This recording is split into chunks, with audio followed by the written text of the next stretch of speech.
Once upon a time, in a faraway kingdom, there lived a kind and beautiful girl named Cinderella.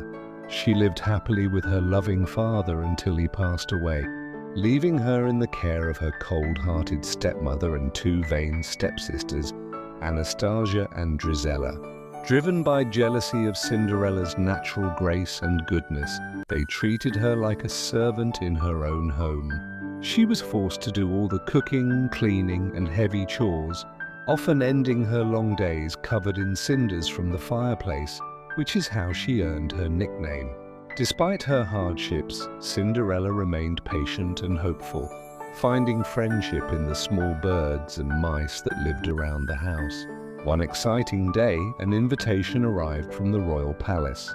The king was hosting a grand ball so that his son, the prince, could find a suitable bride, and every young maiden in the land was invited.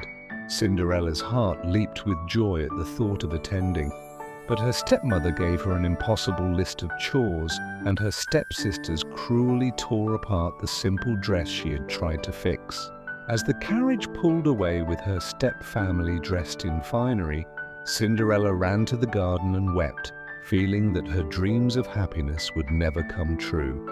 In her moment of deepest despair, a shimmering light appeared, and her fairy godmother materialized. With a wave of her magic wand and the words "bibbidi-bobbidi-boo," she transformed a garden pumpkin into a golden carriage, the mice into majestic horses, and a dog into a footman. Most miraculously, she touched Cinderella's tattered clothes, turning them into a breathtaking blue gown with delicate glass slippers. However, the fairy godmother gave her one strict warning. The magic would only last until the final stroke of midnight, at which point everything would return to its original form. At the ball, Cinderella's entrance took everyone's breath away, including the prince, who danced with no one else the entire evening. They talked and laughed as if they had known each other forever, and Cinderella was so swept up in the magic of the night that she forgot to track the time. Suddenly, the palace clock began to chime. Remembering the warning, she fled from the ballroom without a word of explanation. As she raced down the grand stone steps, one of her glass slippers slipped off her foot, but she didn't have a second to lose.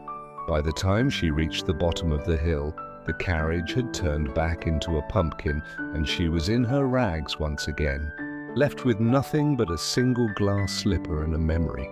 The prince, now deeply in love, vowed to marry the girl whose foot fit the delicate glass slipper. He sent his royal messenger to every house in the kingdom.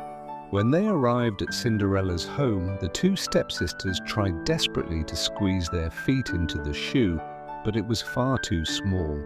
Despite her stepmother's attempts to hide her, Cinderella stepped forward and asked to try on the slipper. It slid onto her foot perfectly, fitting like a glove. To the shock of her stepfamily, she pulled the matching slipper from her pocket. The prince was overjoyed to have found his true love, and Cinderella was whisked away to the palace. They were soon married in a magnificent ceremony, and, true to the spirit of her kind heart, she lived happily ever after.